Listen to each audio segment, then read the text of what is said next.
Whoopsie. Hello, hello. Hi, Gail. Hi, Jen Grill. Oh, it's freezing here. I don't know. I guess the rest of maybe the lower East Coast got a heat wave. Sandy talked to me. She said it was 75 by her. Linda said it was warm by her. It's still cold here. Schools were canceled today. It was ice rain. Everything was a sheet of ice. And then we had to go out and get Ethan. And I got a headache. I still have a little bit of a headache. I'm freezing. It's just ridiculous. And okay, let me get to our thing here. And I don't know why it's not showing the live chat. Why is that?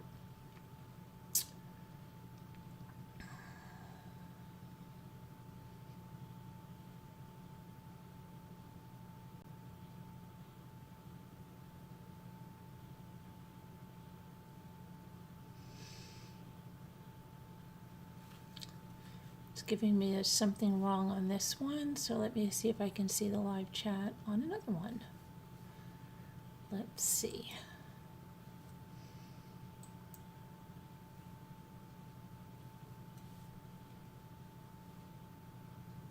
This is probably not how you imagine a grandma in a swimsuit, but this is what Tai Chi walking did to my body.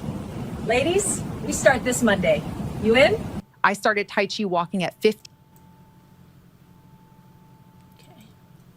Let me make sure you can hear me. This is probably not how you imagine a grandma in a swimsuit, but this is what Tai Chi walking did to my body. Ladies, we start this Monday. You in? I started Tai Chi walking at 50. Hello. Okay. Let me make sure you can hear me. I can't hear anything. This is probably not how you imagine a grandma in a swimsuit, but this is what Tai Chi walking did to my body. Can you hear me? Ladies, we start this Monday. You in? I started Tai Chi walking at 50. Hello. Okay. I can't hear anything. Let me make sure you can hear me. I can't hear anything. This is probably not how you imagine a grandma in a swimsuit, but this is what Tai Chi walking did to my body. Why can't I hear anything? I'm just here. There's something wrong with my thing here. All I'm hearing. Tai Chi walking at 50. All I'm hearing is a loop. Are you guys hearing me? You're not hearing some stupid ad that's saying Tai Chi walking over and over and over and over and over again? I'm hearing Tai Chi walking over and over and over again every time I try to listen to my live to hear if I can be heard. And then my live is acting really weird. Are you guys hearing me? You're not hearing some stupid ad that's saying Tai Chi walking over and over and over. It sounds like I'm in a freaking tunnel. Hold on a second. I'm hearing Tai Chi walking. Hold on. Sounds all messed up. It sounds like I'm in a tunnel.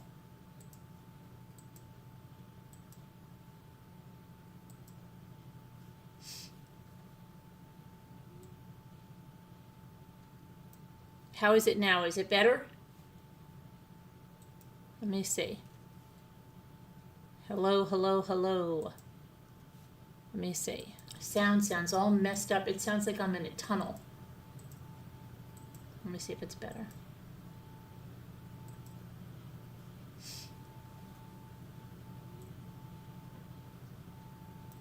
How is it now? Is it better? Okay. Hi, Puddin'. Hi, everybody. How's everybody doing?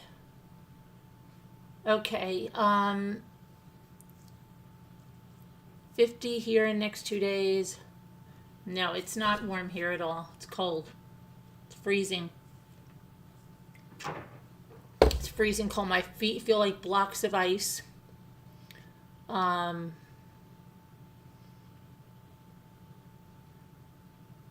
It's ridiculous. Okay. It only plays the ad when you play it again, Carol. All right. I just want to say something. Hi, B Lady April. How are you? How's it going? You're down south now where it's sunny and warm, right? We're freezing here in New York. It's so cold. Hi, Puddin'. Okay, so there's a lot to discuss tonight. There's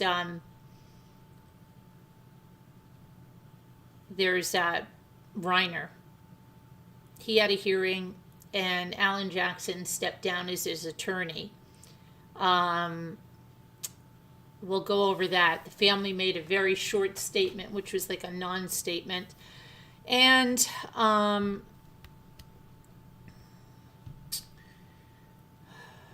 so cold. And he's got a public defender now. Okay, and Alan Jackson said he had no choice but to step down, and we're going to talk about that. And then there's the yogurt shop murder person. I use my battery. I need battery socks. I am freezing. I am absolutely freezing. Black ice, 28 degrees. Yeah, we're freezing here. And we're trying to keep the heat low because we don't have much oil left and we don't know when we can get a delivery. So we're trying to limit our heat use, which is ridiculous, but necessary. Hi, it's Bink. Oh, Sandy wants me to send everybody her love. Talk to Sandy. Long time today. She wants me to send everybody her love. Okay, now, then we're going to talk about a woman in Indiana who mistook her 17-year-old daughter as an intruder, shot her, and she died. Battery socks. I need to find out what these battery socks are, okay? And heated vests. Yeah, I need battery socks and heated vests. Thank you. What else do we have? And then the yogurt shop I told you about. And then we're going to talk about a cheating husband who guns his wife down. And despite the kids, older kids frantically calling 911. Okay. And then we may touch on some housekeeping issues after that, because we still have wackos. So, yeah,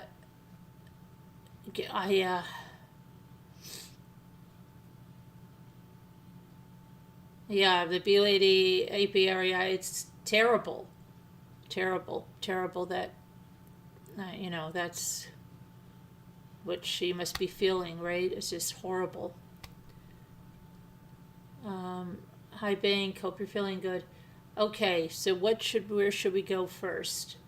Where should we go first? Let's go to Florida. Sandy and I were actually talking about Edisto. Binky, I've got to get somewhere warm fast. Freezing. I'm absolutely freezing. Okay. Let's get on with this, okay?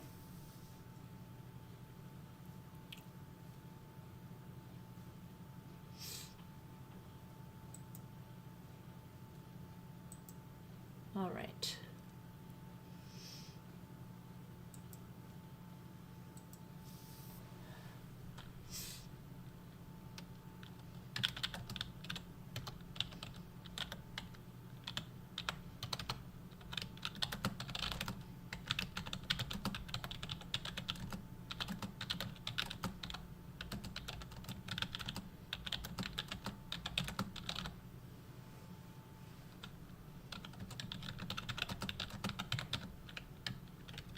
Okay, hold on a minute. I just want to... All right, let's do the, we're going to do the Indiana woman first.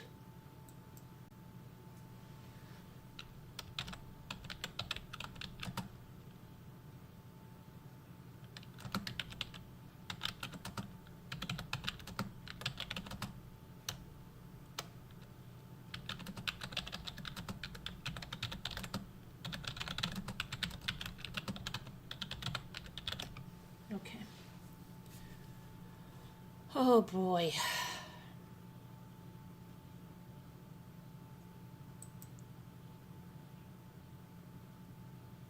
So the mother's being held on preliminary charges of reckless homicide in that case. Just letting you know that one.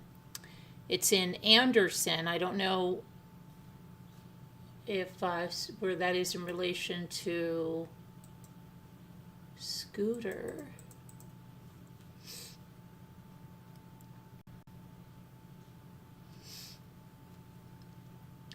So let me put a graphic up there so we know what we're doing.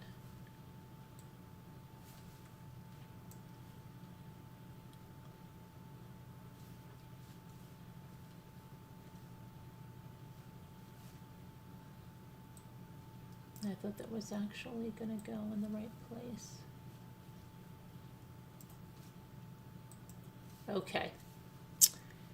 So this happened, just saw the address here, the 2600 block of West 38th Street near Rabble Avenue around 5 a.m. on December 28th. And the Anderson mother is being held in the Madison County Jail on preliminary charges of reckless homicide and 2 counts of neglect of a dependent after she allegedly shot and killed her 17-year-old daughter on December 28th. Madison County prosecutors requested a 72-hour hold on the 38-year-old woman. As they put together formal charges in the case, prosecutors do not believe they will need to convene a grand jury on the case.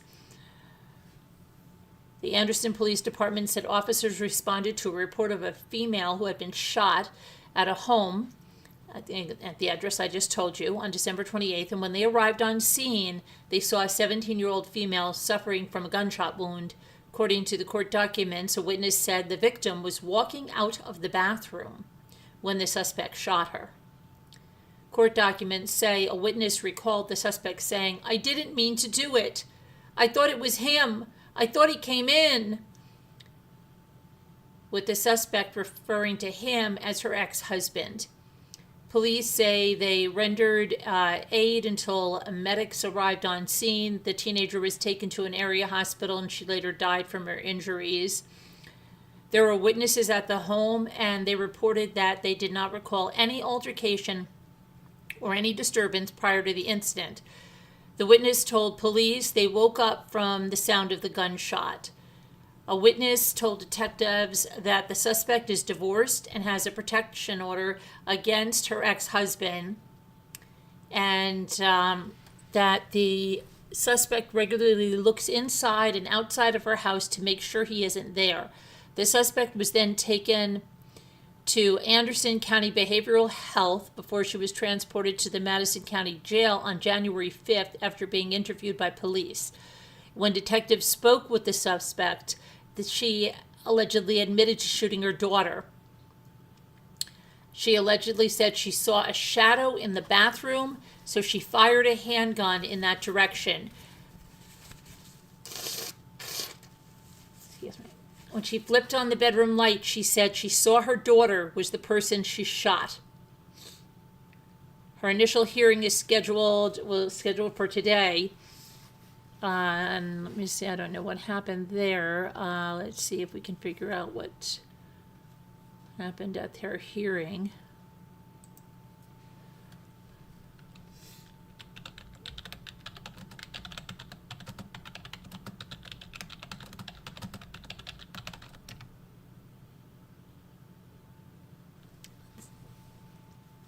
Let me see here.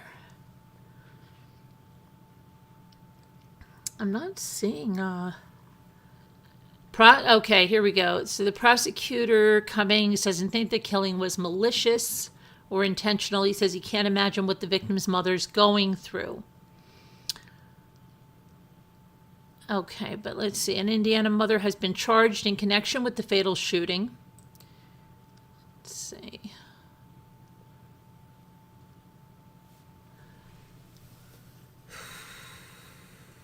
38-year-old Tia Holmes fatally shot her 17-year-old daughter Tiana Harris during the early morning hours of December 28th.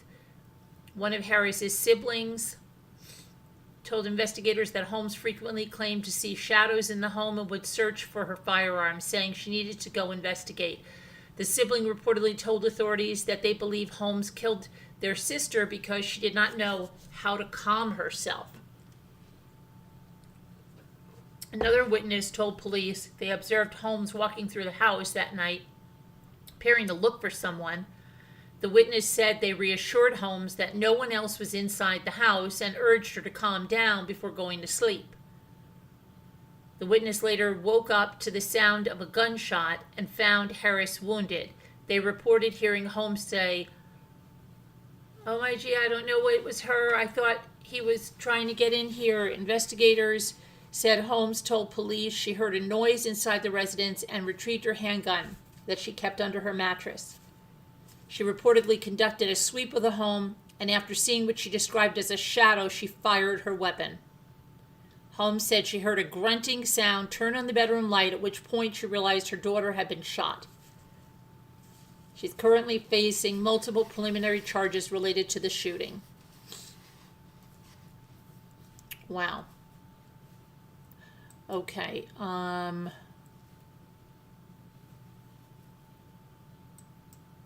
Okay, next.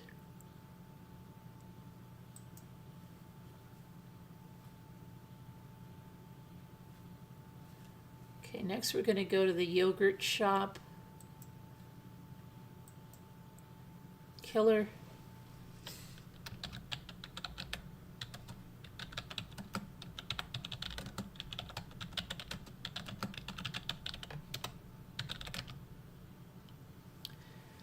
Okay.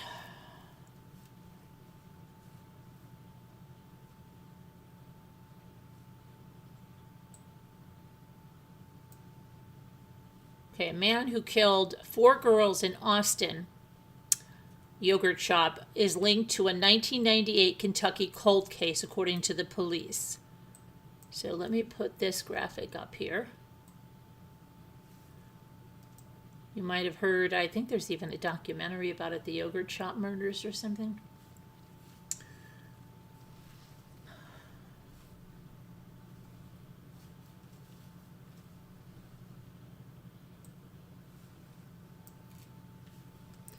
All right. Police in Lexington, Kentucky have officially linked Robert Eugene, hold on, I need my glasses here, and I need to replace the graphic here. Okay. Robert Eugene Brashers, the man who killed 4 teenage girls at a yogurt shop in Austin in 1991, to a 1998 cold case with parallels to the yogurt shop murders.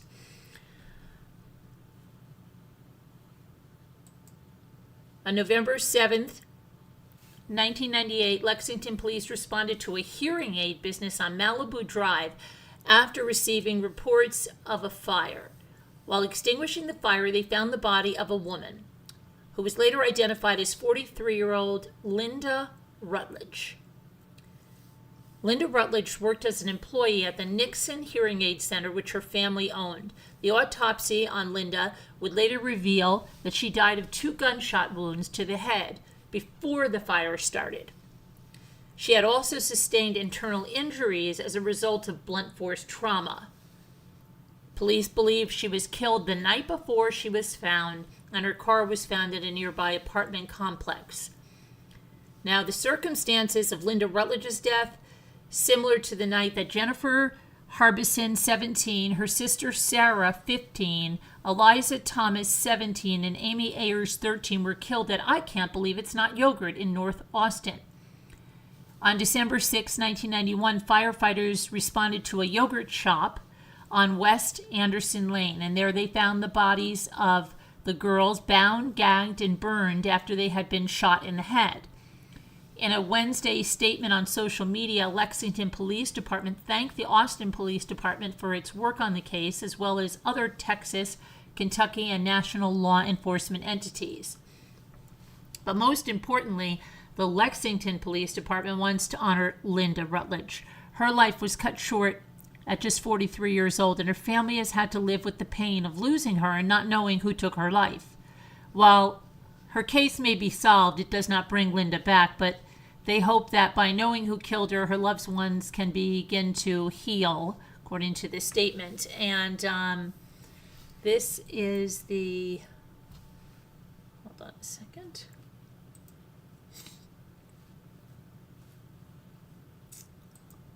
Trying to pull this up here.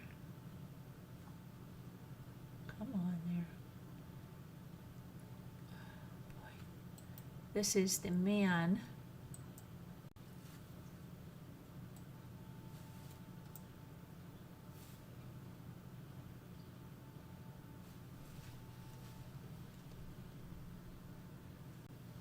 Why is that so large?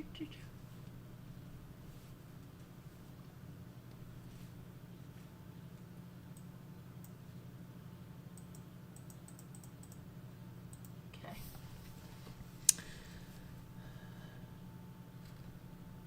The advancement in ballistics analysis and cutting-edge DNA testing combined with investigative genetic genealogy were key to the breakthroughs that led investigators across the country in their search for this serial killer and aurist. The only solid physical evidence that was left on the scene of the crime was a .380 bullet casing found in a floor drain. In July of 2025, police ran that shell through the National Integrated Ballistics Information Network, something they'd done before, but this time it came up with a match in Kentucky. Investigators traveled there and compared the casing, finding it was highly likely fired from the same gun. Kentucky detectives then pulled out their own SA kit with DNA evidence. The DNA matched Austin's existing DNA profile, confirming a link between the cases and prompting the Austin police to request a new nationwide manual search of the crime lab databases. That since that search uncovered a match in Greenville, South Carolina, a 1990 SA and murder Brasher had already been identified as a likely suspect in, and that case in 2018 through investigative genetic genealogy. Austin investigators then retested DNA from under Amy Ayer's fingernails and finally got a usable result, which was a match to Brasher's, and the odds of that are about 2.5 million to 1. So this, combined with the other DNA evidence, led the police to conclude that Brasher committed the yogurt shop murders. Robert Eugene Brasher was born in 1958 in Newport News, Virginia. He has very little documented about his childhood, but he has been described as intelligent, manipulative, and skilled with tools and weapons. Hold on one second.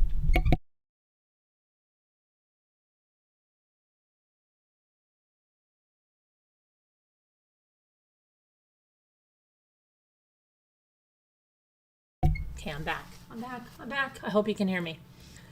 Brasher's violent record began in 1985 in Port St. Lucie, Florida, and it was there that he lured Michelle Wilkerson into his car under friendly pretenses, and she tried to leave. He shot her in the head and neck.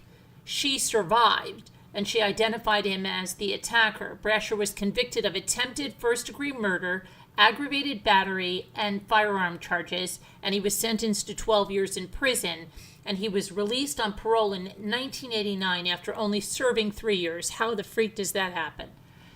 In the time after his release, he committed a slew of other crimes in addition to the yogurt shop murders.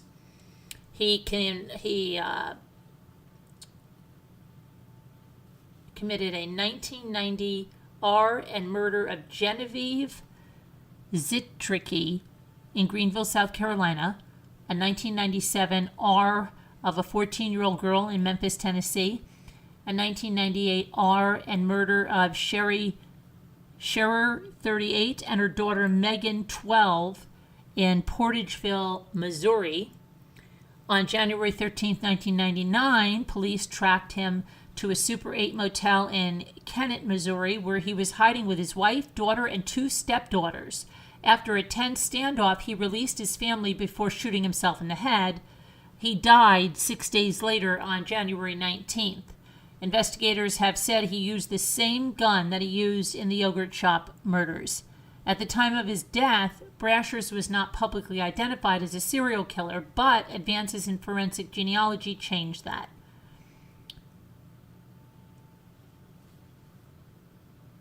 The document outlines the evidence. Okay, so let's see here.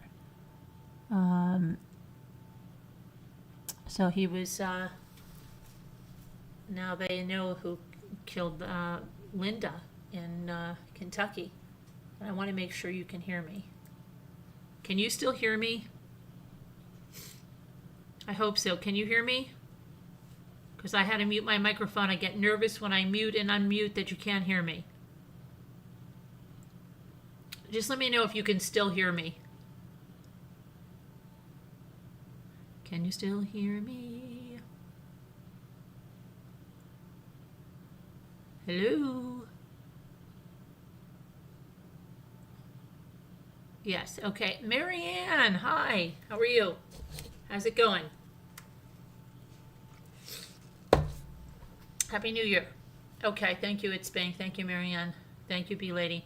Okay, so that's something, right? They finally found out who killed their loved one. Okay, so the next thing we're going to do is we're going to do that cheating husband. Cheating husband, right? Let me get him. Let me get him up here.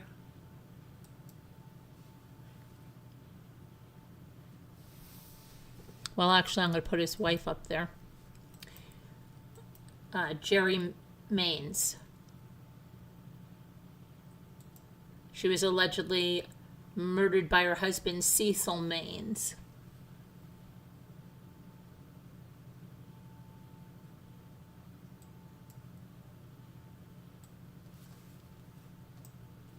Try to put her image over there.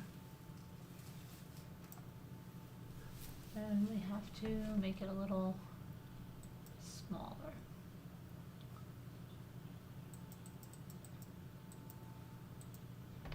Okay.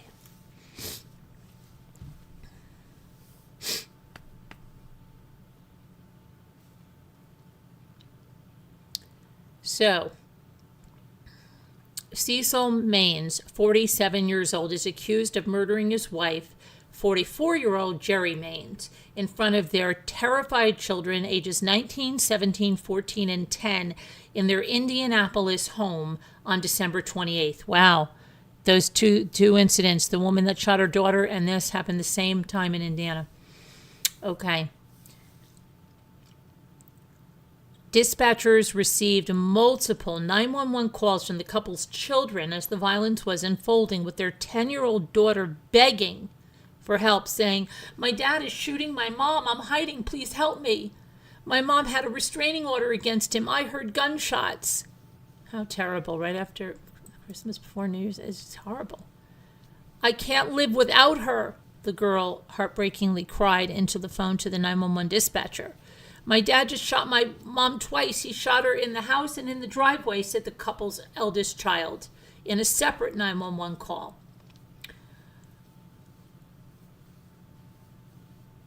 The victim, who was discovered by police in the driveway, later died in the hospital after being shot twice in the chest.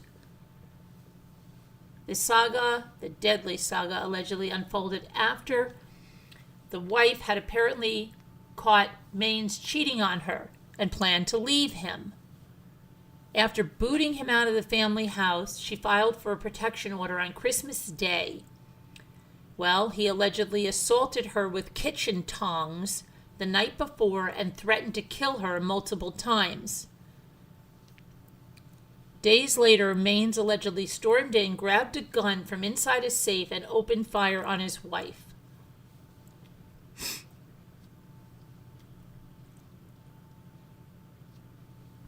The 19-year-old son told police he was trying to intervene when he saw his dad waving the gun.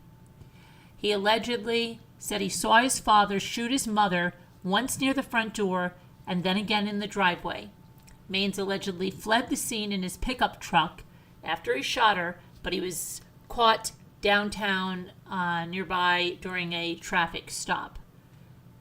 The facts of this case are devastating, said the Marion County prosecutor Ryan Mears. And this was their house. This is where they lived.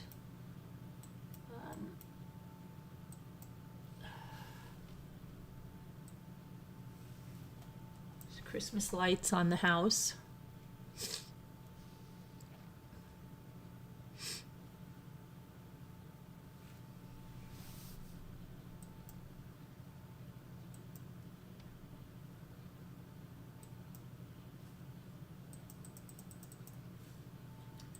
There we go.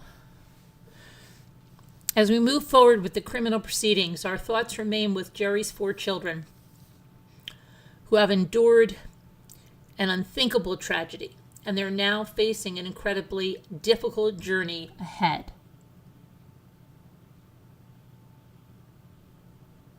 Maines was slapped with a murder charge on Tuesday. Jerry, meanwhile, was described in her obituary as the most devoted mother. She loved her children so much that in everything that she did, she put her children's consideration first.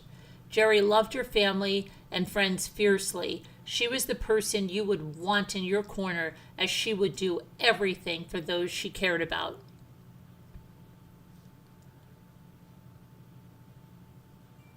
Wow.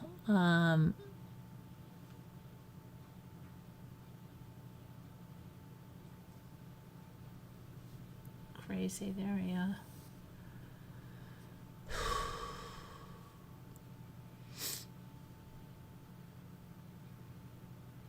Let me go to the chat, see what you guys are saying there.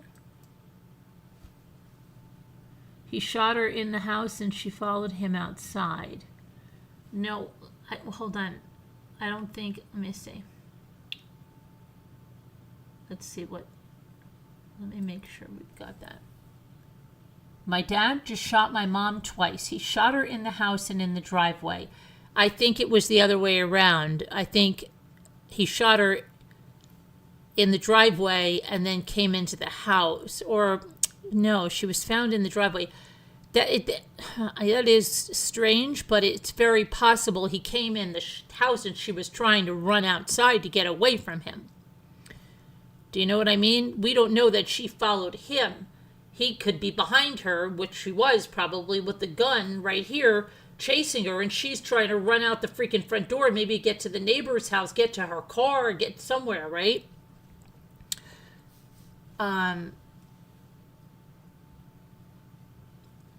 It says he allegedly saw his father shoot his mom once near the front door and then again in the driveway. Okay, maybe she was trying to get out of the house and he got her near the front door and then she's running out into the driveway. You know what I mean? He might have, you know, what are you going to do? Where are you going to run? You're going to run somewhere. So she ran outside trying to get away, I guess. But I don't think she was following him out. I think he was behind her.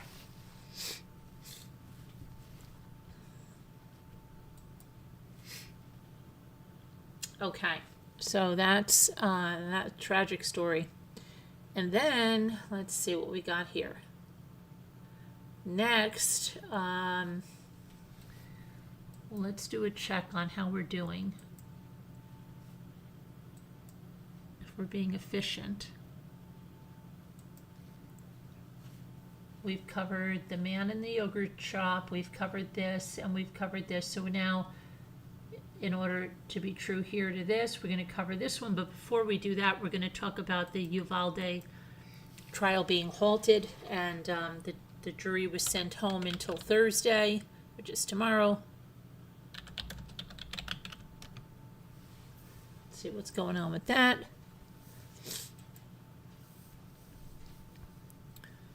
The judge denied the mistrial. Okay, it's set to resume tomorrow. So let me get a different graphic on there while we talk about what's going on there.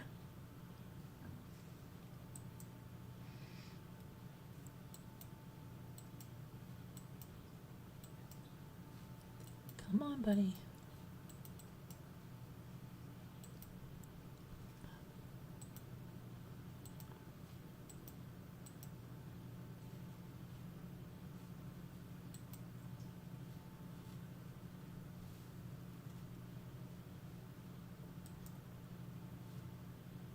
Okay, 1 second here, right here.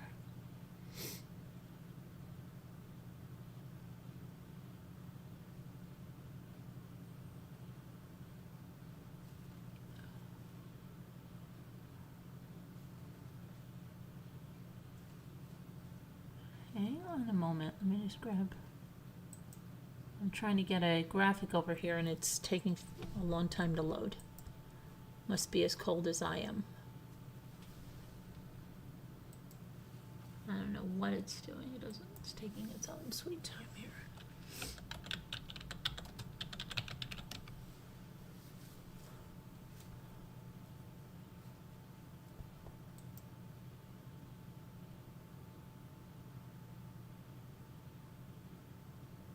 Hang on a minute. Hang on a minute.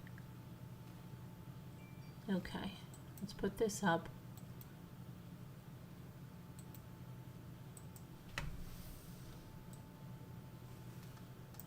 And that's really teeny tiny, so teeny tiny woman. Remember that I used to have a book for teeny tiny woman.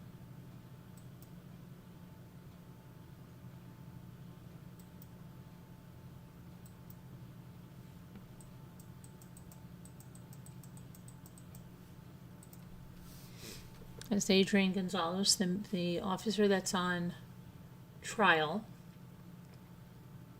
Now let's talk about what the judge did here today.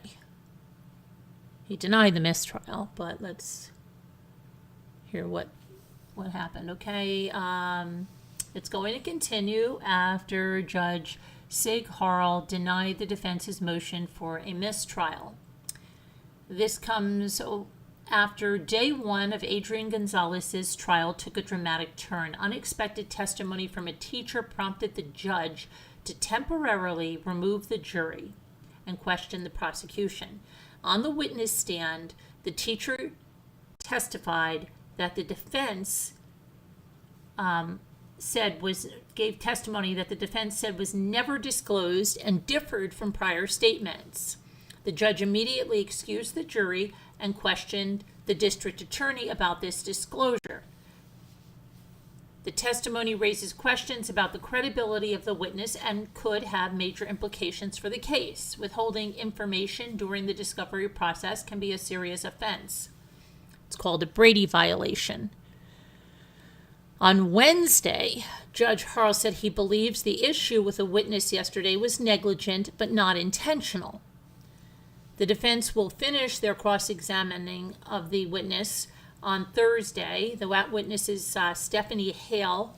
After that, the jury will see her whole interview with DPS that was recorded shortly after the tragedy. The judge says he will make a final decision on whether the evidence should be excluded once all of those things are completed. And that followed an emotional first day in which the jurors and victims' families listened to frantic 911 calls that were presented with disturbing evidence tied to the Robb Elementary School shooting. Opening statements began Tuesday morning. And we discussed that yesterday. Let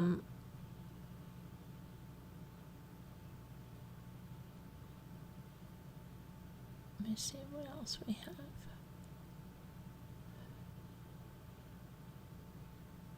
Students had grabbed scissors to confront the attacker. Defense attorney said Tuesday that Gonzalez was focused on assessing whether the gunman, where the gunman was, while also thinking that he was being fired on without protection against a high-powered rifle. This isn't a man waiting around. This isn't a man failing to act, his defense attorney Jason Goss said. Gonzalez and former Uvalde Schools Police Chief Pete Arredondo are the only two officers to face criminal charges over the response. Arredondo's trial has not been scheduled. Gonzalez is a 10-year veteran of the police force. He had extensive actor-shooter training, according to the special prosecutor.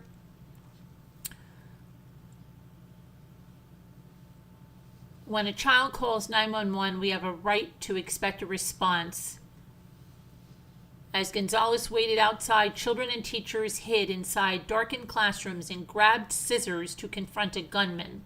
They did as they had been trained. It's rare for an officer to be criminally charged with not doing more to save lives. He could have stopped him, but he didn't want to be the target, said Velma Lisa Duran, sister of the teacher Irma Garcia, who was among the 19 students and 2 teachers killed.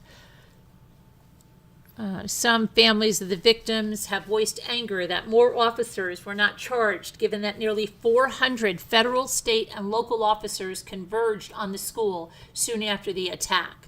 An investigation found 77 minutes passed from the time authorities arrived until they breached the classroom and killed the shooter Salvador Ramos, who was obsessed with violence and notoriety leading up to the shooting.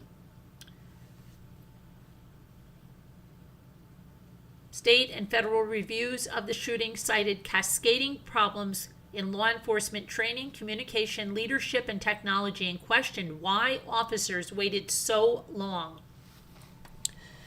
The officers' attorneys told jurors that there was plenty of blame to go around, from the lack of security at the school to police policy, and the prosecutors will try to play on their emotions by showing photos from the scene. What the prosecution wants you to do is get mad at Adrian. They're going to try to play on your emotions, Goss said. The monster who hurt these children is dead. Prosecutors likely will face a high bar to win a conviction. A Florida sheriff's deputy was acquitted by a jury after being charged with failing to confront the shooter in the Parkland, Florida school massacre. That's the one I asked you about the other day. So he was acquitted there. The first such prosecution in the United States for an on-campus shooting. So, yeah. Okay, now we're going to go back to the chat. I'm going to shut down a bunch of windows here, and then I'm going to go back to the chat, and then we're going to go to Rob Reiner.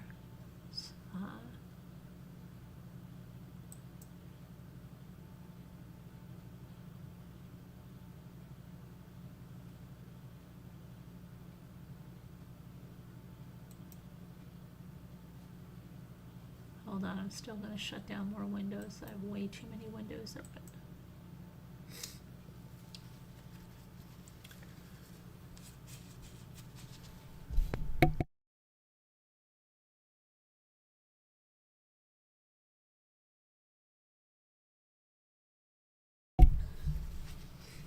Okay, let's see. Let me get back to the chat. Get back to the chat. I still have too many windows open. Let me see where you are. Where the freak is the... I don't know which one is my... Okay, that's my thing. So let me move these, get these out of the way. Okay, now this should be the chat. Okay, wonderful. Hello there. Hi. Hi, everybody. Such a long time. That's unreal, says Jen Grill. Yeah, there was a lot of issues with the response and everything there. So I'm surprised there's only one police officer, but beyond the chief of police, Arredondo, that's being charged, right? So I don't know. Let's just see what happens, okay?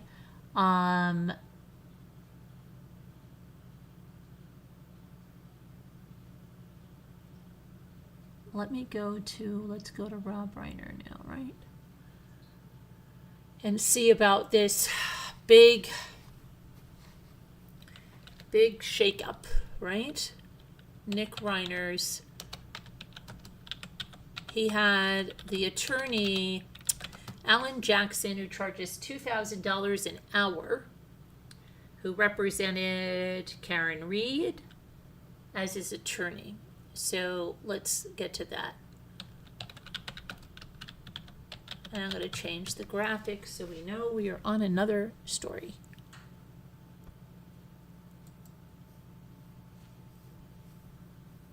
Okay, so let's put this up.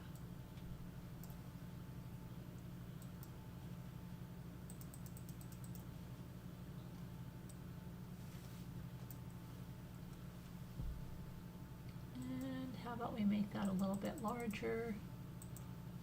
Okay.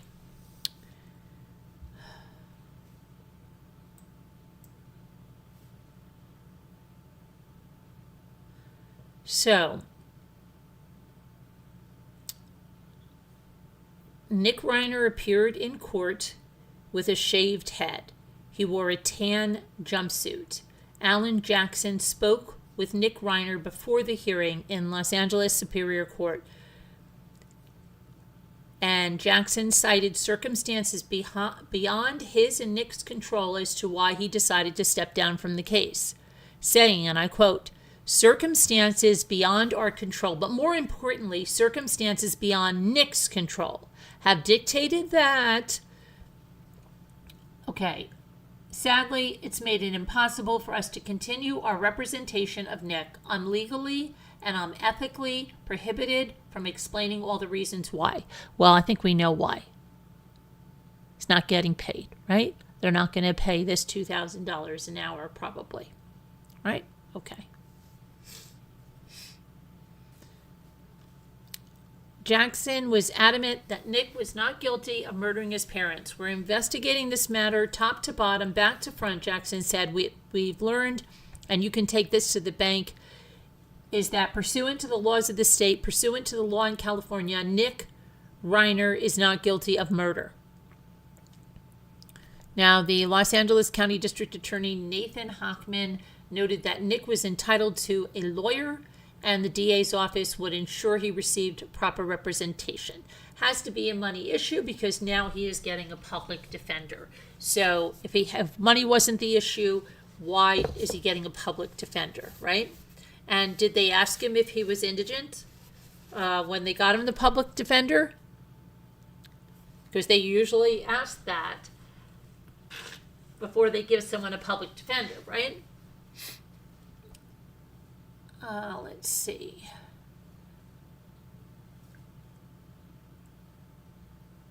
The district attorney added that we are fully confident that a jury will convict Nick Reiner beyond a reasonable doubt of the brutal murders of his parents, Rob Reiner and Michelle Singer Reiner, and do so unanimously. Kimberly Green, the deputy public defender assigned to the case, spoke briefly with Nick. He was understanding that there was going to be a change in counsel, she said. "We haven't had any in-depth conversations," and this is his new attorney, Kimberly Green, right here. That's his new attorney. Now, they did some courtroom sketches, and those are always interesting. And this is a courtroom sketch of what appears to be Nick Reiner with a shaved head, and apparently Alan Jackson. Looks nothing like Alan Jackson, I guess his new attorney. Nick remained silent during what was scheduled to be his first arraignment of the year. A spokesperson for the Reiner family said they have the utmost trust in the legal process and they will not comment further on matters related to the legal proceedings.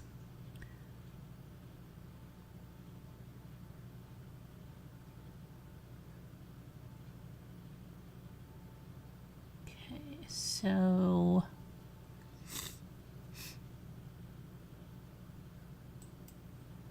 this was a photo that was taken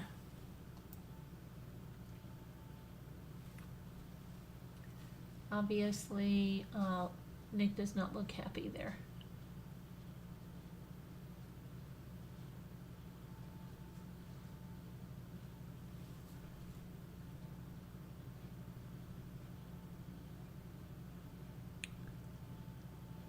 So let's see what he's got now going on here.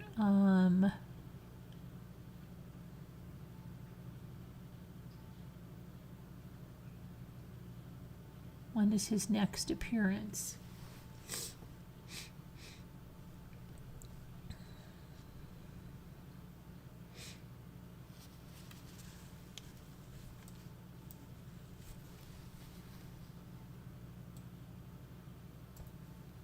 Hang on a second.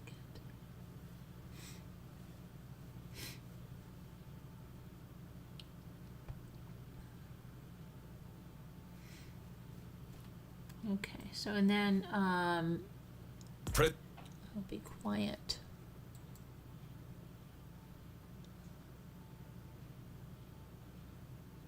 So I mean, I think it's obvious why he stepped down. Does anybody have a issue with thinking about why he stepped down?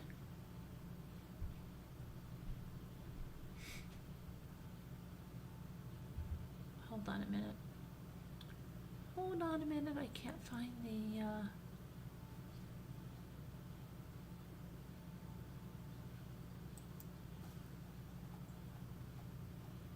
Here we are. Anybody? Nick Reiner's recent report suggests he was being treated for schizophrenia. So maybe, yeah, well, yeah, I've heard a lot, and they changed his medication and yada, yada, yada, yada, yada. But we've seen many try to blame it on schizophrenia. Tim Jones, right? Tim Jones tried a lot to blame it on schizophrenia. Ann Chapman says it's money. Yes, absolutely. My opinion as well. It's my opinion as well, and I don't think I don't know. Takes a lot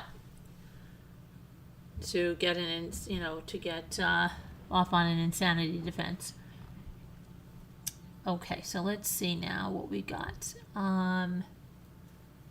Let's check the other thing. Anybody have any questions on that? Not suggesting he should get away. No, I don't think you're suggesting that. Did you think that that's what it sounded like? Oh, it's definitely going to weigh in. Yeah, definitely. They're going to push that for everything, B-Lady. Yeah, that's their card. They do that, It's not his fault. He has schizophrenia, and they'll try to show how it's hereditary and how he got it and all this stuff. If you watch Tim Jones, you had his father take the stand and tell about how, I think it was like the grandmother had it, and all these things. It just kept going on and on and on. And guess what? Tim Jones got convicted, and he got the death penalty in South Carolina. Now, Tim Jones was not Rob Reiner's son. I don't know. I don't know what'll happen here, how it'll play out. But, yeah, definitely they're going to use that with everything. Sure. I don't think that...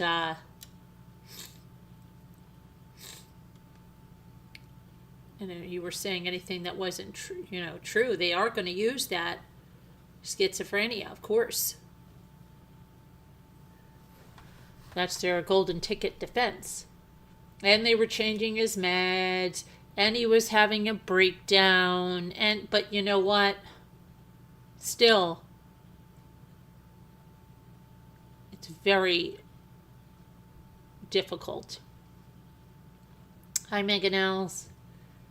So yeah, we've got that, and look at that. That's Danny DeVito walking around back there. Isn't that Danny DeVito? I think so.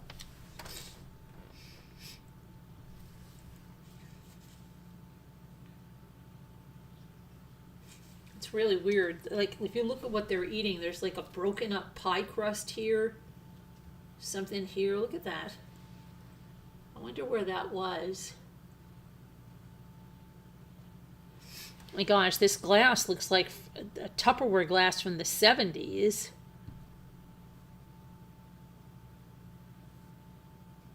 Some kind of desserts that were here. A little creme brulee, it looks like. Another creme brulee, maybe. She looks like Shirley Temple. I don't know. Very odd. And Nick's the only one not smiling. He looks off. Yeah, he looks off. You can't recall her name, but some time ago, a woman was off of her meds and eliminated her fiance because she began having illusions. And what happened to her? Did she get away with it?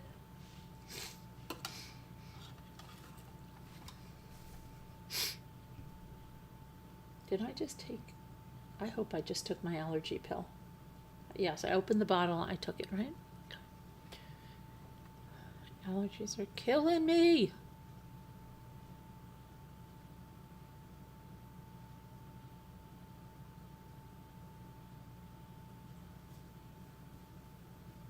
Yeah, he's out of place, definitely. And there's something my son was saying about the whites of the eyes here. She got sent to jail, but not for too long. Okay.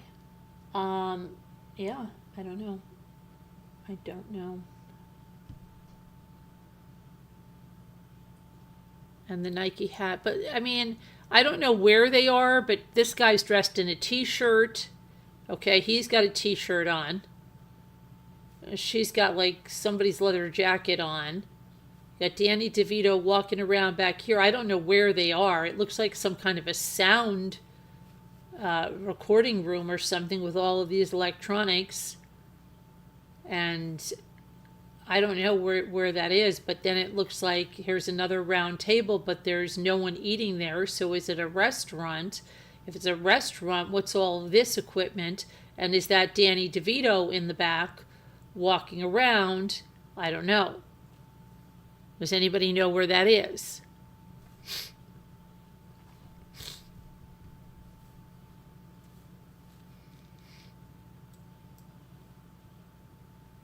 Let me see if I can find out where that is, okay?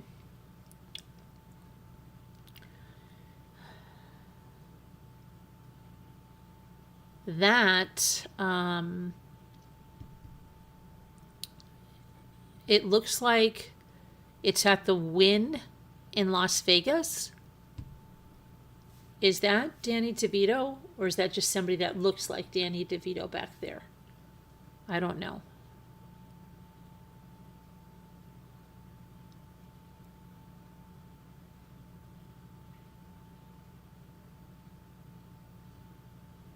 Let's see what else we have.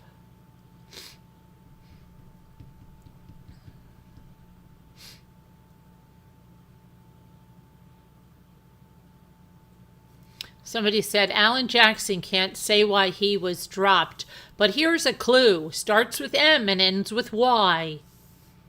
He probably also realized there wasn't going to be a good outcome for him either way it went.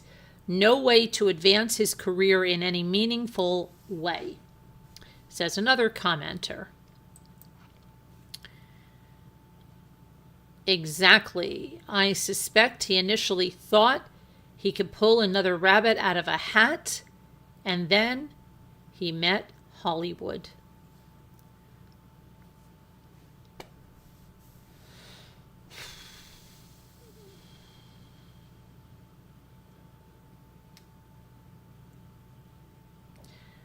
Somebody said, yep, his siblings are not going to spend their inheritance. The siblings said no inheritance money for defense, and none for Nick.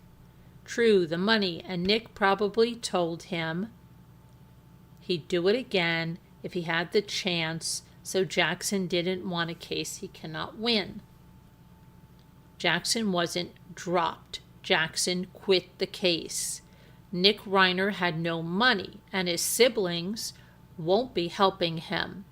Nailed it, someone said. These are comments, okay? Don't take them for the verbatim facts because these are comments from people on the internet. We know how people on the internet are.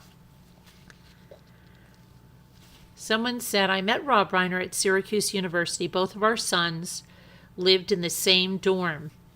His politics aside, he was a good man who cared deeply about his son. Very sad that his other son killed him.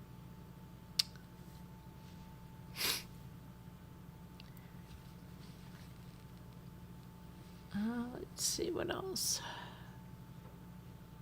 Sadly, let me see here.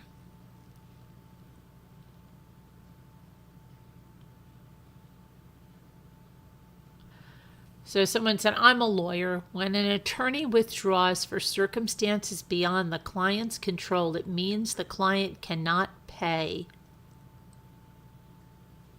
No ticky, no laundry.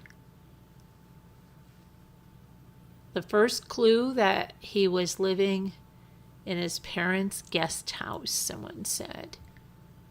But was a pretty sweet guest house.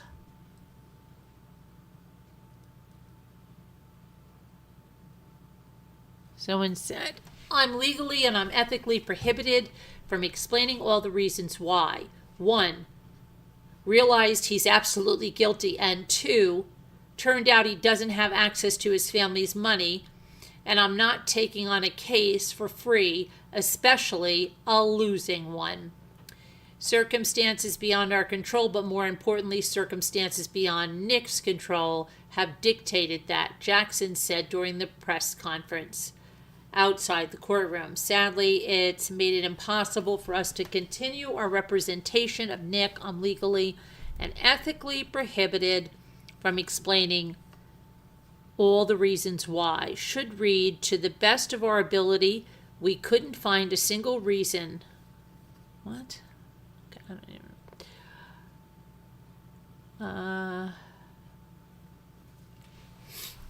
Someone said, I doubt the mental illness defense will work. He was sane enough to argue with Rob the night before. And the heat of the moment defense won't work because he had all night to cool down. Another one said, the mental illness defense is not really a defense. If you eventually are found sane, then you get tried, and until then, you're in the forensic unit of the state hospital, which is worse than being in prison, someone said. To kill someone other than self-defense or accidental, you have to be at least a little insane anyway. So insanity plea shouldn't count for anyone since it applies to every murderer, this person said.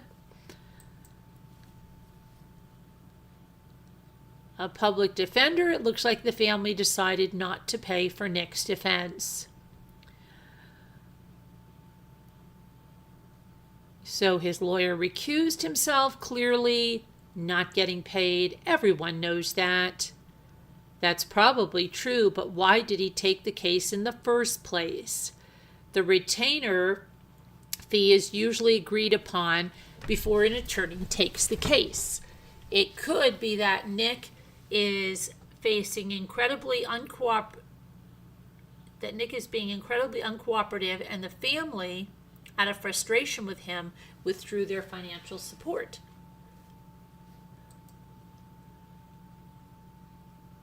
Oh, let's see.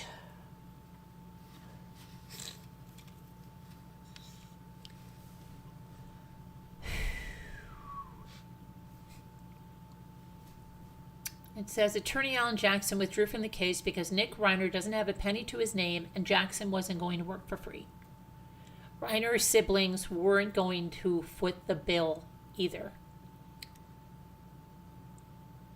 If Nick is found guilty, he will not share in his parents' estate. California has laws prohibiting criminals from profiting from their crimes. Jackson knows that Nick will be found guilty, and since Nick has no money of his own, he won't be able to pay Jackson's outrageous fees. Jackson withdrew because there's no money to be made for him.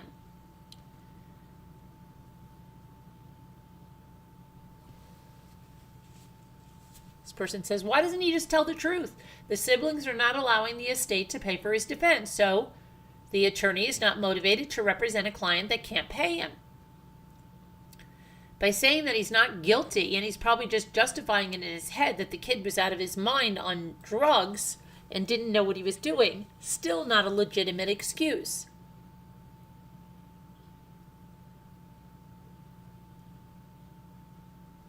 Hold on a minute. I'll be right there. I gotta grab something. I've got to grab something. Hang on.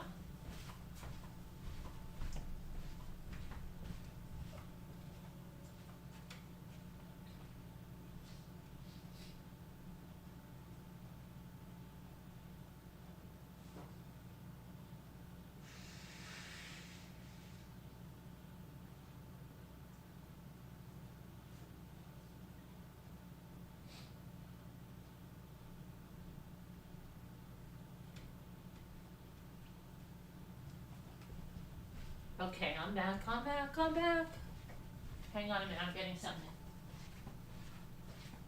I'm getting something else. I'll be right there.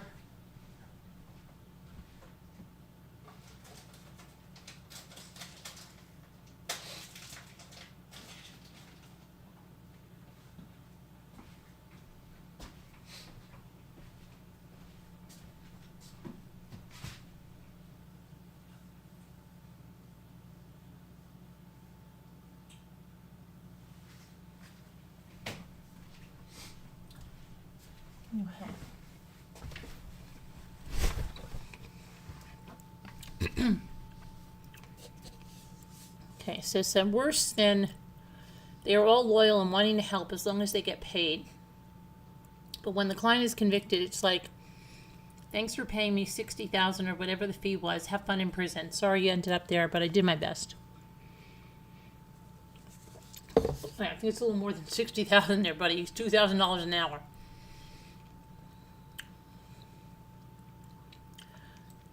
And they forget about the client and they go buy a new car and blah, blah, blah, blah, blah.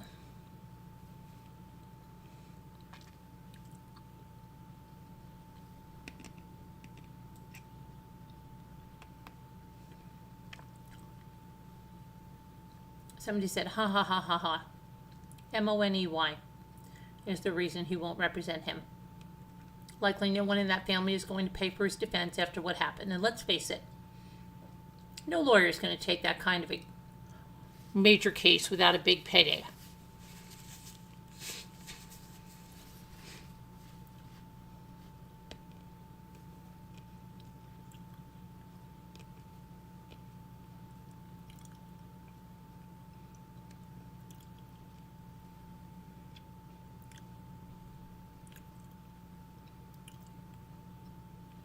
Took the case for the press, he got the press, and then he left knowing there's no money.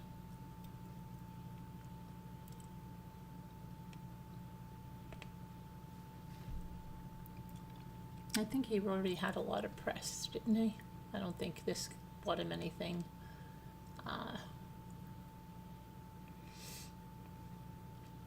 Really great, did it? I think he's going to win an insanity defense and spend the rest of his life in a lockdown ward. I'm pretty sure his siblings don't feel he's safe to be walking around freely at any time as well. Is that what you think, Megan Els? Is he actually going to plead innocent? I believe so, but he hasn't done it yet. We don't know if he's out of the inheritance, B-lady. How did Karen Reed get Jackson as pro bono? Do we know he was pro bono for Karen Reed? I don't know that.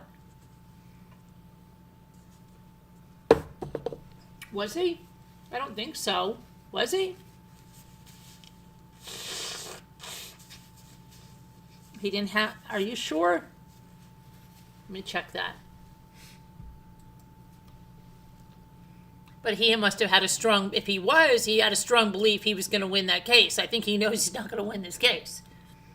On that one, too.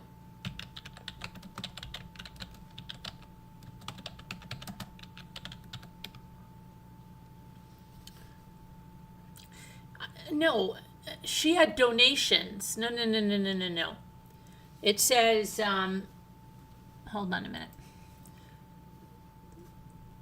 Alan Jackson and others worked on her high-profile case for significantly reduced rates or pro bono, with Reed covering essential costs like experts, travel, using funds from donations, selling her home, to support the extensive legal efforts. They raised a lot of money. Watch, let me see, how much money?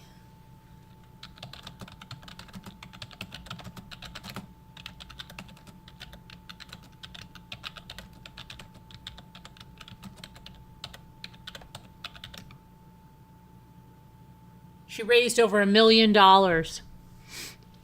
through her Justice for Karen Reed legal defense, with donations exceeding $1.1 million by late 2025, supplemented by T-shirt sales, events, and the sale of her home.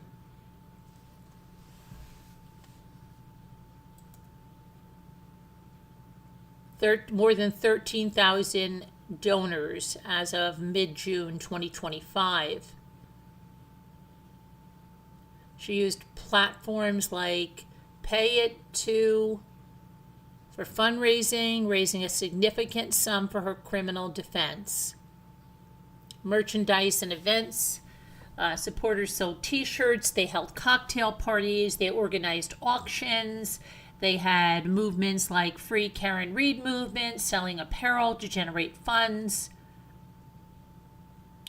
And she also sold her Mansfield home for over $810,000, and she used retirement funds to help cover her substantial legal expenses. By late 2025, while the criminal defense fundraising reached over $1 million, her separate crowdfunding for a civil suit was significantly lower at around $9,500. Okay, so yeah. I don't think they worked pro bono. I think they received some payments, yeah. All right, let's see now. Lots of fundraisers. Plus, she will win the civil cases coming up. Cashed out her 401k. Karen sold her home. I was glad she won. I thought she was innocent. Okay, how could she afford? Okay, thanks for checking. You're welcome, Ann Chapman. You're welcome. Okay, anything else here about Nick Reiner? I don't think so. I think we're through with him. So let's see what else is on the...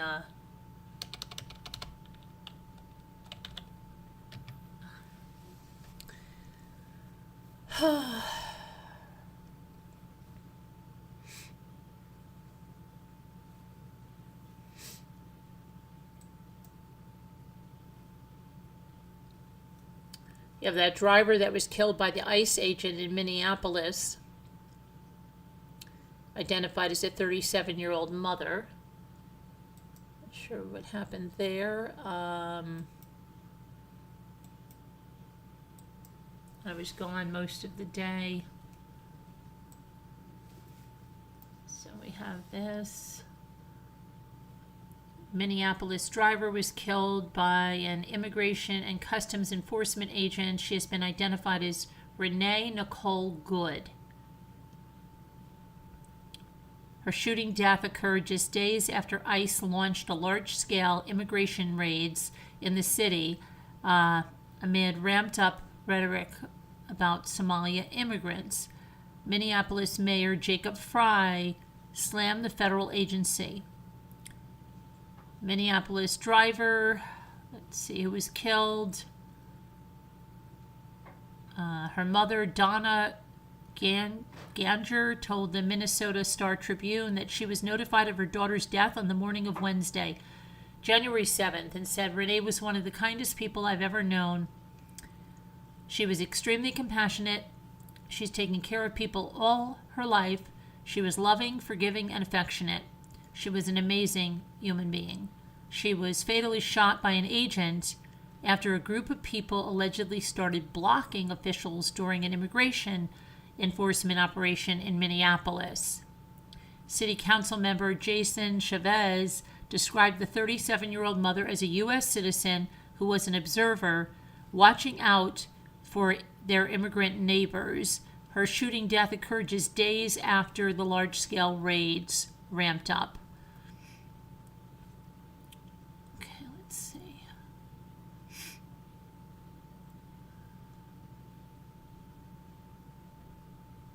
Witness Emily Heller, who was at the scene, said she saw agents exit their vehicles and ask a driver who was parked perpendicular to traffic to leave the area. And then they went up to her car and they started trying to open her door. And that's when I'm sure she got spooked and tried to flee. So she reversed a little bit and then angled her wheels so she could drive away. And as she was trying to move forward, one of the ICE agents stepped in front of her vehicle and reached across the hood and fired his weapon about 3 or 4 times and shot her in the face. Heller said the woman hit some cars and crashed into a post before slumping over in her vehicle. I've never seen anything like this before. This was horrific and will change my life forever, said the witness. It's just so terrifying. I feel so scared.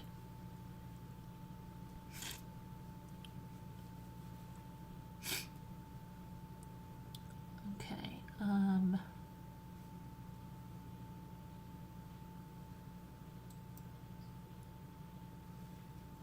What else do we have?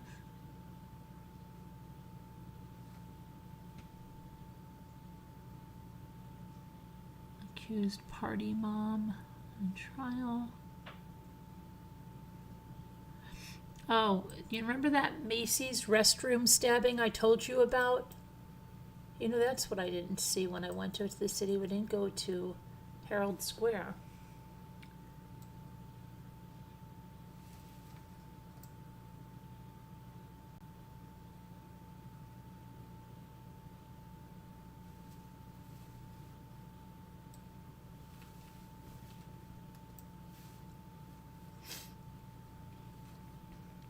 So let's see what's going on here. Carrie Ahern, who has a reported history of mental illness, pled not guilty to multiple charges in the New York State Supreme Court on Wednesday, January 7th. She is accused of stabbing a tourist as she changed her baby's diaper inside a Macy's bathroom in Manhattan during the busy holiday season. Carrie Ahern, 43, was indicted in the Supreme Court in New York State on 1 count each of second-degree attempted murder, first-degree attempted assault, second-degree assault, and endangering the welfare of a child. Spokesperson with the district attorney's office said Ahern pled not guilty and is expected back in court February 11th. Her defense attorney, Kevin Sylvan, did not share details regarding his client's reported history of mental illness. He said, I do have to get some more information myself. We're collecting it through my investigator and other staff people, and we have to talk with other medical professionals who've been treating her in the past. Prosecutors previously said during Ahern's arraignment that she had been released after a year-long stay at the Manhattan Psychiatric Ward on the morning of December 11th, hours before the alleged stabbing happened. She wandered into the Macy's flagship store on 34th Street. According to the district attorney's office press release, Ahern allegedly purchased a knife and then later approached a 39-year-old woman from behind and stabbed her as she was changing her 10-month-old baby's diaper in a 7th-floor bathroom. The prosecutors called the attack unprovoked. The victim eventually managed to grab the knife from Ahern and throw it towards the other end of the bathroom. The baby also fell from the changing table onto the floor. The victim's boyfriend, along with store security workers, were able to restrain Ahern, and she hails from Tewksbury, Massachusetts, before police arrived and arrested her on the scene. And the victim was taken to the hospital with 2 stab wounds to her back and cuts on her arm and hand that authorities say required stitches. The thousands of families that visit Manhattan during the holiday season deserve to be safe while shopping and celebrating with their loved ones, said District Attorney Alvin L. Bragg Jr. The tourist was attacked inside one of the city's largest and most frequented department stores, posing public safety implications for employees, visitors, and New Yorkers alike. I wish the victim a swift recovery. So yeah, we'll have to see what happens there.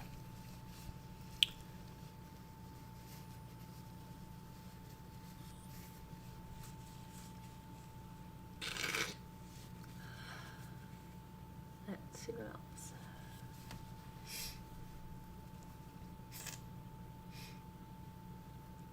Okay.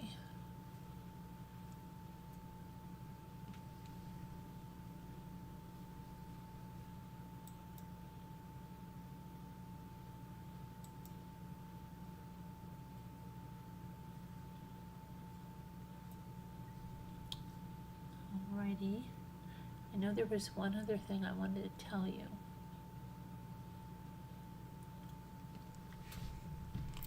About a mom group or something. A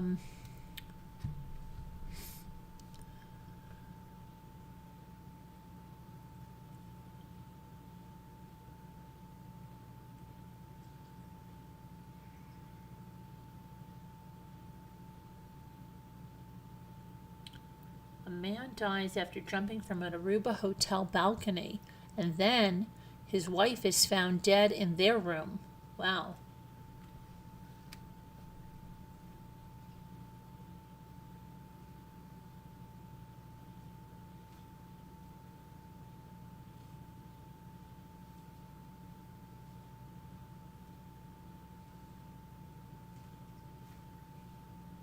I wanted to talk about this, hold on, mom group drama. Hold on a minute.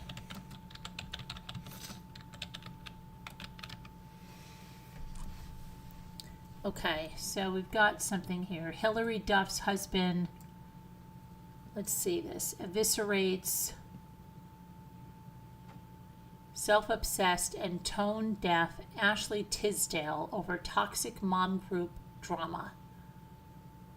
So let's see what this is all about. Hillary Duff's husband, Matthew Coma, seemingly shaded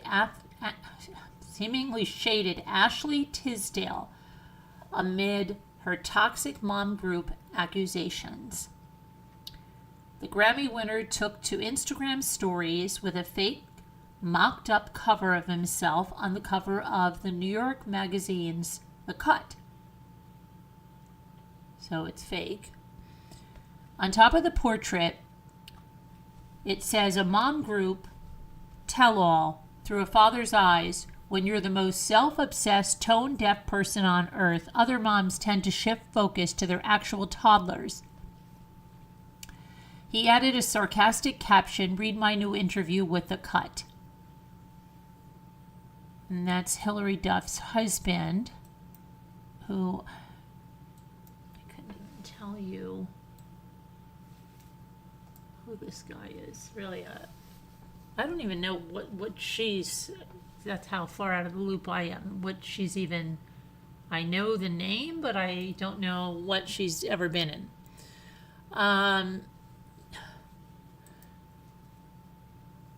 That's how much it stands out to me. Let's see here.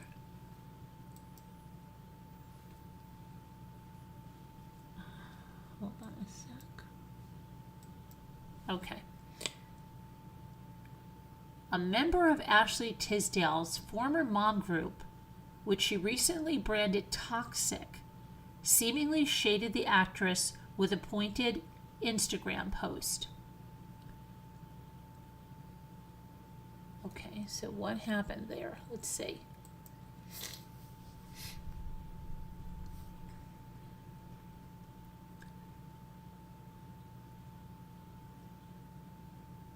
Sammy Ryan, a clothing designer, took to her Instagram story Monday to repost a video of a man opening up his front doors and mouthing the words to Megan the... Oh my gosh, what is this ad popping up here? The Stallions, braggadocious rap anthem, Her. I don't care if these biatches don't like me, 'cause, like, I'm pretty as F. Just the other day, I heard a hoe say, matter of fact, what could a hoe say with a face like this and a biatch this paid something, this page shite, what could a hoe say? Atop the clip were the words 2026 mood.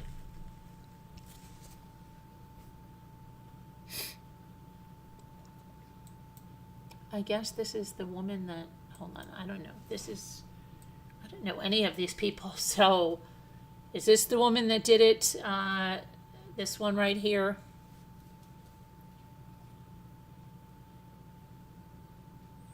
Clothing designer. Last week, Tisdale 40 took shots at her former mom group, which includes fellow celebrities Hilary Duff, Mandy Moore, Meghan Trainor, in an essay for The Cut titled Breaking Up with My Toxic Mom Group. The high school musical star who shares daughters Jupiter 4 and Emerson 1 with her husband Christopher French lamented that she felt not cool enough after being excluded from some of the group's hang-ups. She recalled sitting alone one night after getting her daughter to bed, feeling totally lost as to what she was doing wrong to be left out.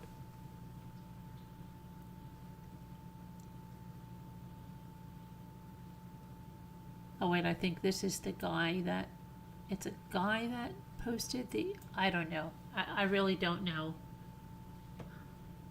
Because I don't know these people. No, that's Sammy Ryan, this person right here, whoever this guy is.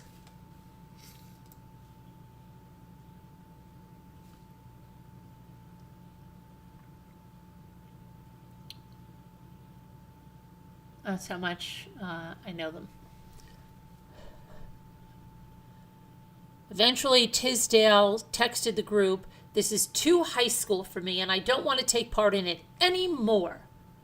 Although she never considered the moms to be bad people, except maybe for one, she chose to cut ties with them after the dynamic stopped being healthy and positive. In a separate blog post, the former Disney Channel star elaborated that the ugly group's mean girl behavior left her feeling hurt, drained, and left out over time.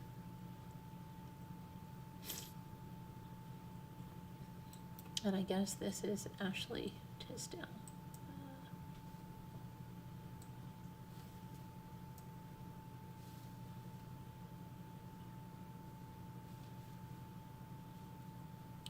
Reps for Duff, Moore, Ryan, Trainor, and Tisdale did not immediately respond for more comments. Okay, so they had some drama. And her husband, Ashley Tisdale's husband, stirred the pot with a cryptic post. Hold on a minute.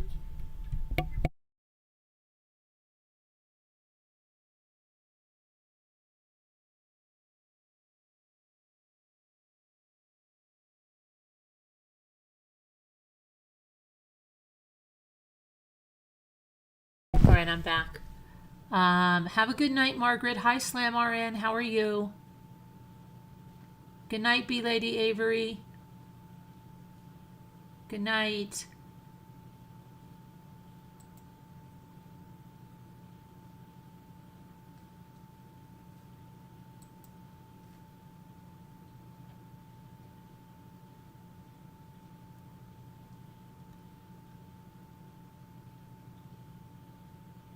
So, yeah, I don't know anything about those people at all. And what time is it? It's 1 o'clock in the morning. It's 1 o'clock in the morning, people. 1 o'clock in the morning. Hang on 1 second.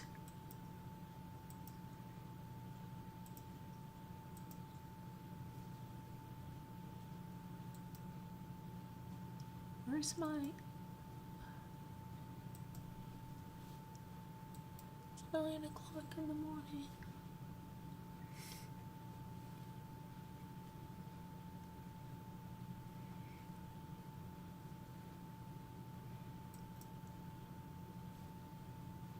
I don't know where my where the freak. Okay, hang on a second.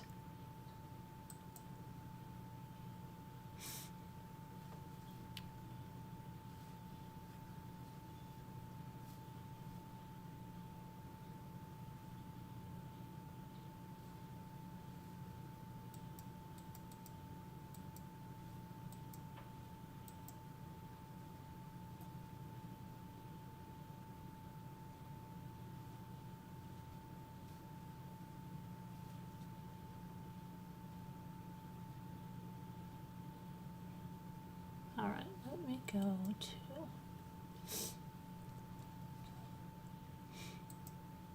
here. Okay. I'm freezing, I tell you. I don't know why I have this over here. What is this?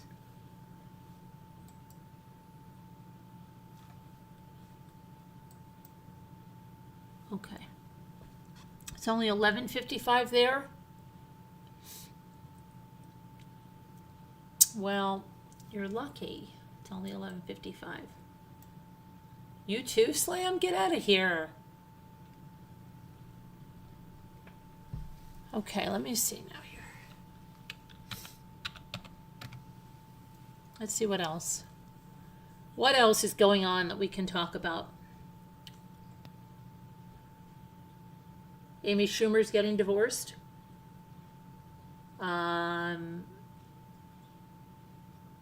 What else?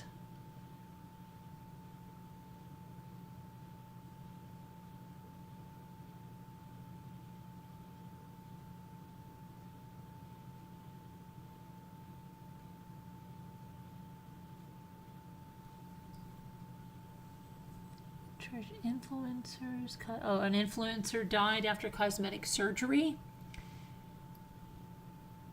Bill Hader and Ali Wong reportedly split weeks after a tense encounter with Nick Reiner.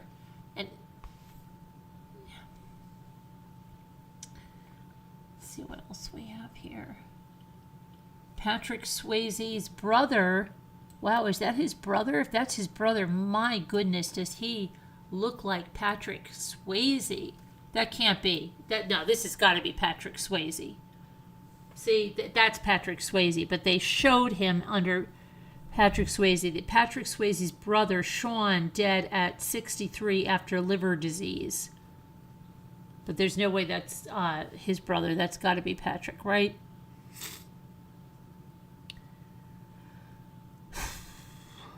What else we have?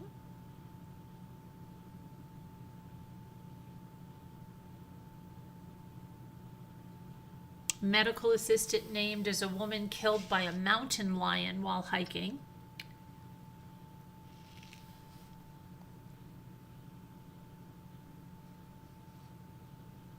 Chicago mom abandoned in a death trap after a New Year's crash.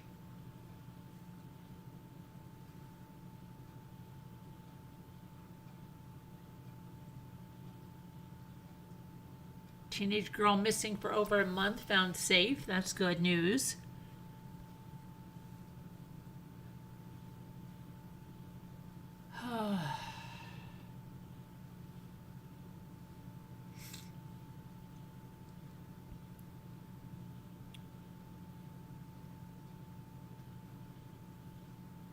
What else do we have?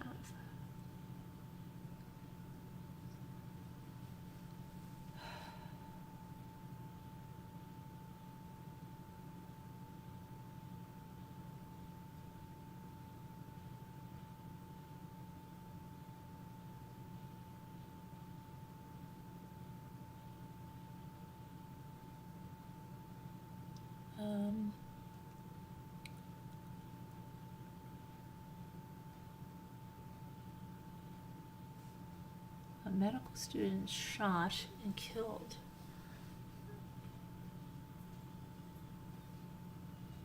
Okay, let's see. Jeanette McCurdy, I'm not sure who she is, says she doesn't want kids, but she froze her eggs.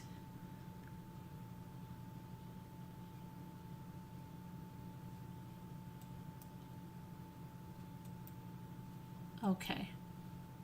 We're going to look at this, okay? She doesn't want kids, but she froze her eggs.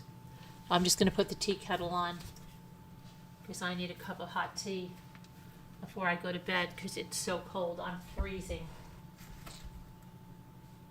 Hold on a minute, all right? Talk amongst yourselves for just a minute.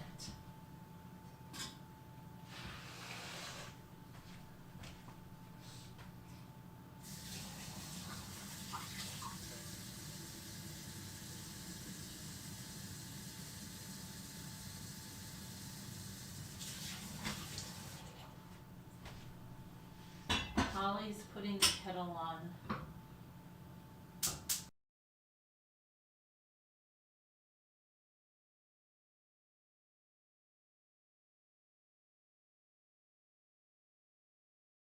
Cup and a tea bag.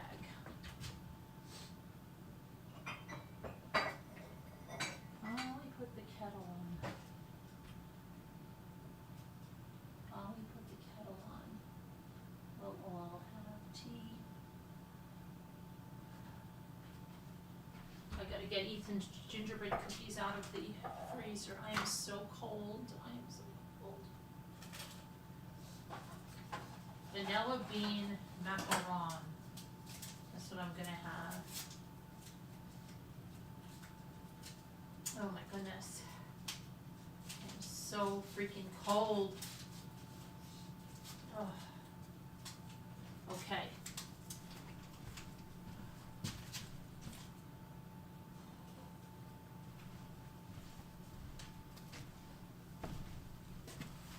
Oh my gosh.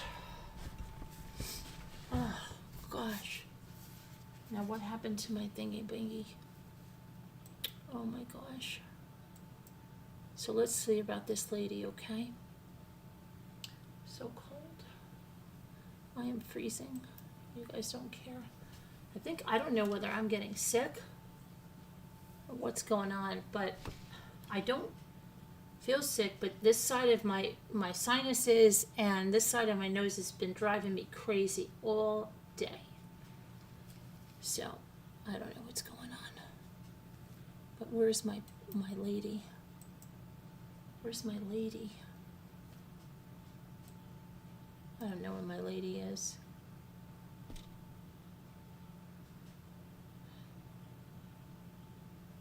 Where is my lady that I was showing you? Oh, here she is. There she is. There she is. Okay, so this lady, and I don't know who this freaking lady is, okay? I don't know who she is, but she says she doesn't want kids, but I guess she froze her eggs just in case. Okay.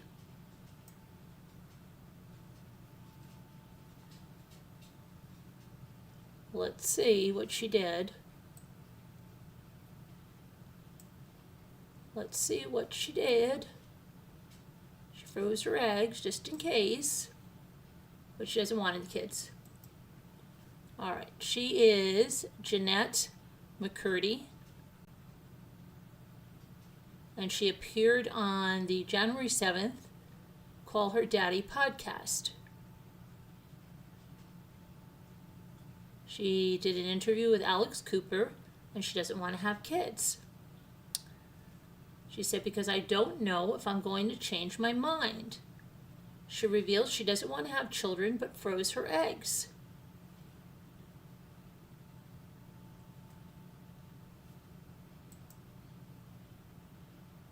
She said, I don't want kids if that's what you're asking. Then she revealed that in September of 2025, she underwent the process of freezing her eggs because I don't know if I'm going to change my mind. How old did they say she was? I'm so sorry. Did they say she was 40 years old? So sorry. Oh, she's from iCarly? Oh, she's 33?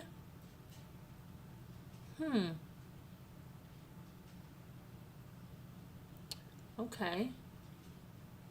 So she is 33, and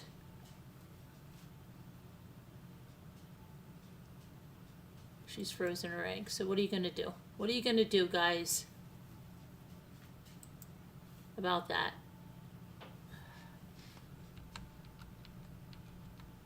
In case she wants a baby, she froze her eggs. I don't know. I don't know.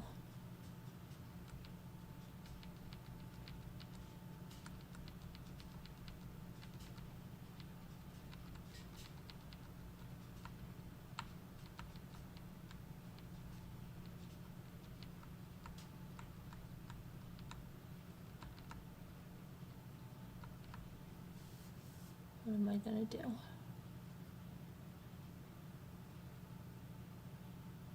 He passed away a long time ago. Who did? Who did? Who passed away a long time ago? Who did?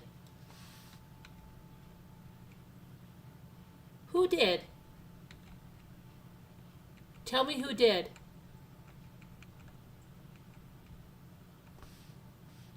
Please tell me who passed away a long time ago.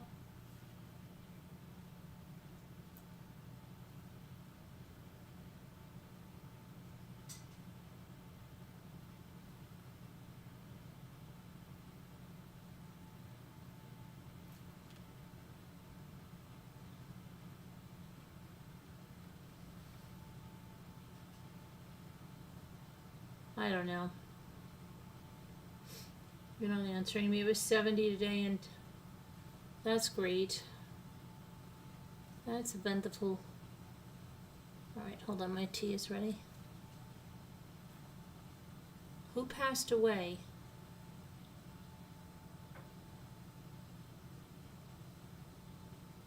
I don't know who passed away.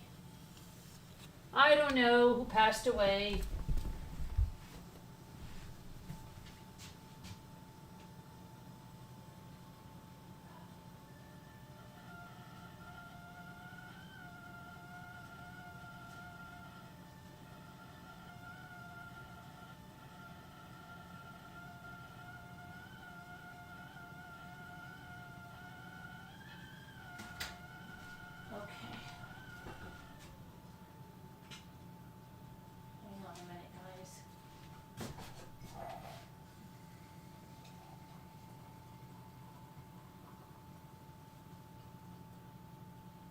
Freezing. I am freezing.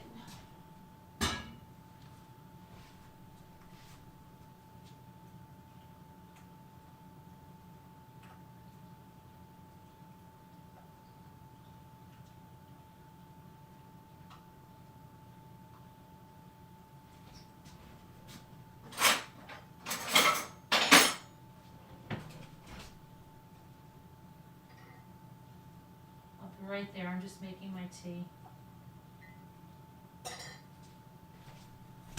Oh my gosh, where's my stuff?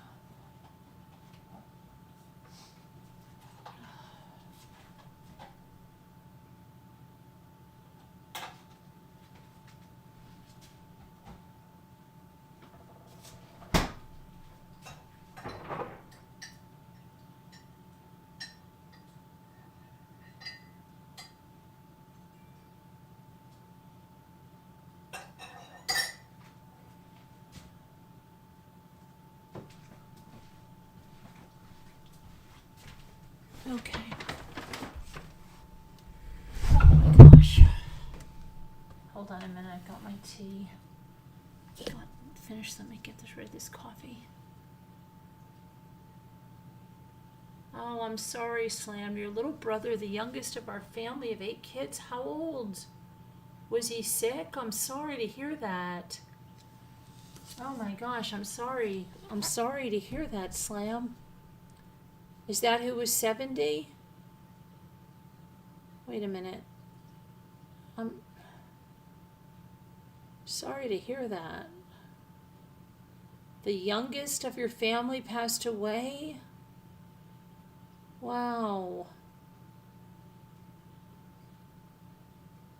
Yeah, Patrick Swayze passed away a long time ago, but this is his brother, Margaret. Sorry to hear that, Slam.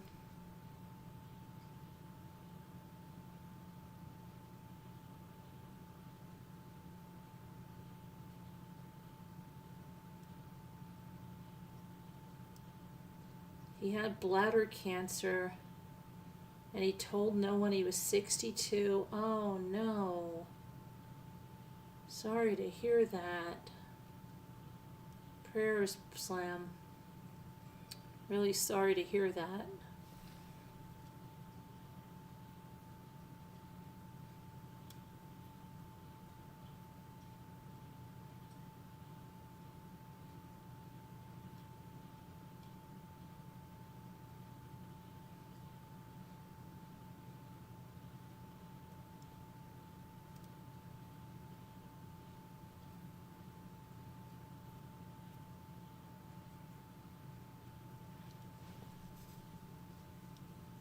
I visited him yesterday in Chicago. The hospital looked you up. Oh, sorry about that.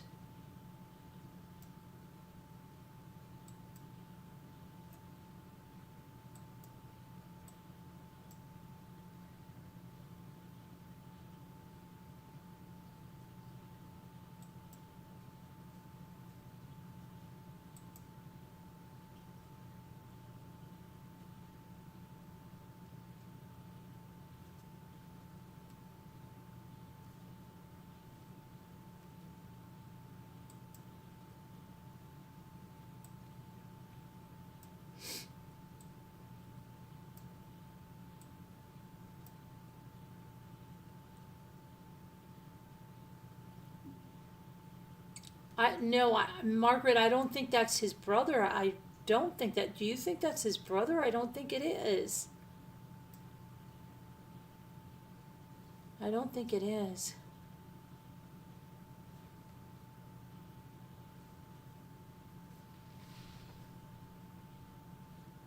I don't think it is. So cold.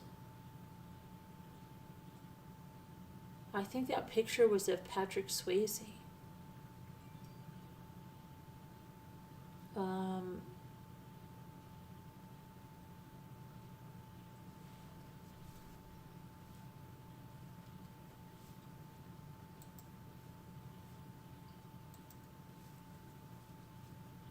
Shoot, what is going on with my thing now? Now I don't know what the heck is going on. I can't even get... The whole thing is driving me crazy tonight. Come on, stop it. Man.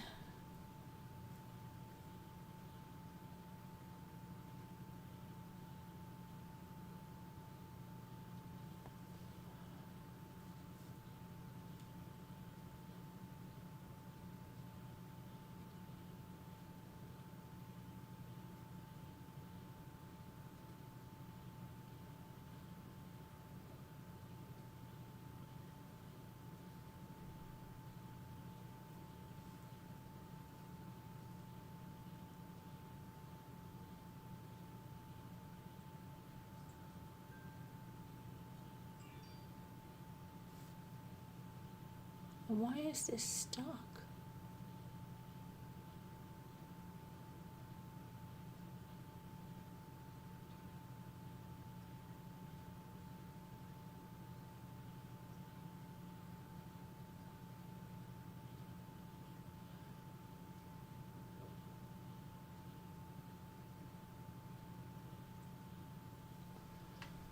Alright, I think I'm just going to do the word cookie. I don't feel good. I'm going to have my tea. I don't think this chat is working. Or it's way behind. Who knows?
well.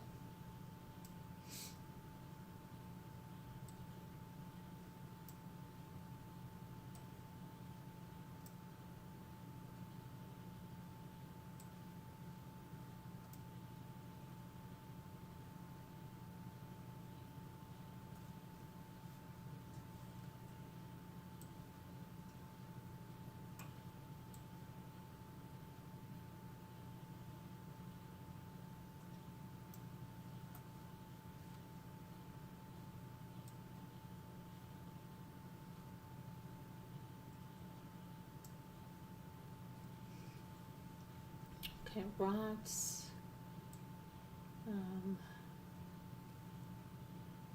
Did we do tolls, right?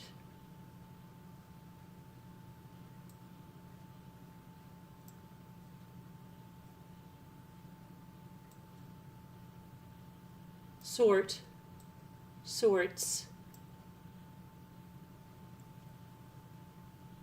Okay, and, oh, slot and slots.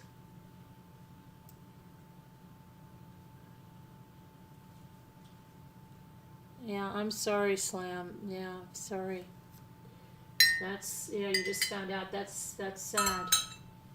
That's really sad.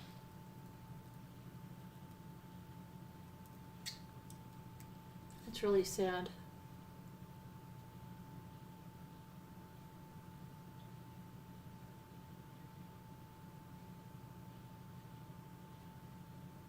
Anyway, I think I'm gonna go to bed. I'm not feeling the best. We didn't make any of our goal tonight. That's okay. There's always tomorrow to start over again. Joining as a channel member is a great way to support the channel. We do a lot of great things. We do movie nights, and we get together in Zooms, and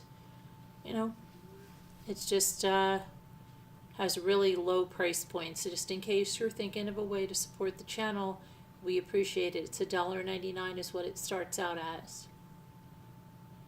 Yeah, our goal, you see it up there? They've given us a tool where we can put a goal up there. Kind of like PBS, Channel needs a little support sometimes. But we appreciate it. We appreciate everybody that has memberships. You help the channel immensely. And we thank you. And we try to give you perks for those memberships. It's right on the top. See the bullseye? Slam up there on the top. It says 0 out of 10. I think that's half our problem, is that nobody sees the goal. And I don't push it the way a lot of other creators push it every 2 minutes. Push it, push it. Yeah, I don't push it.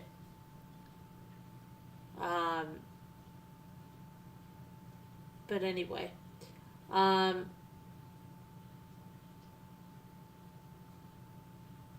Yeah, I don't know. I don't know. I hope I'm not getting a sinus infection or something. Thank you, Slam. Yay. Thank you. Appreciate that. Thank you very much. Thank you very much. And, yeah, well, I'll be praying for you, Slam. Sorry to hear that sad news for your youngest sibling. That's got to be sad, really sad, very sad.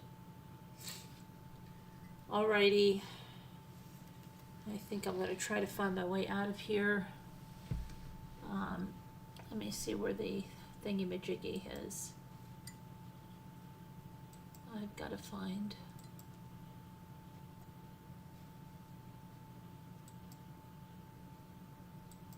I've got to find this. Hold on a sec.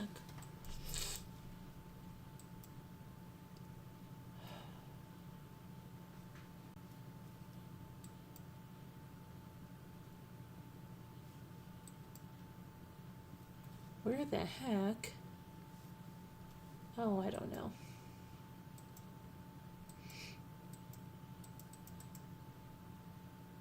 I can't find my thing.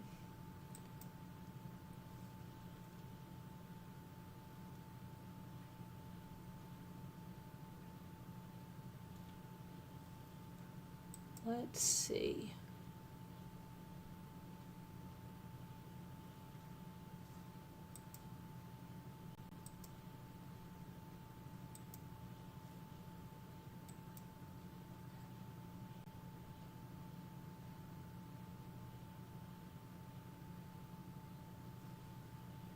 Sorry guys, I'm trying to shut this down.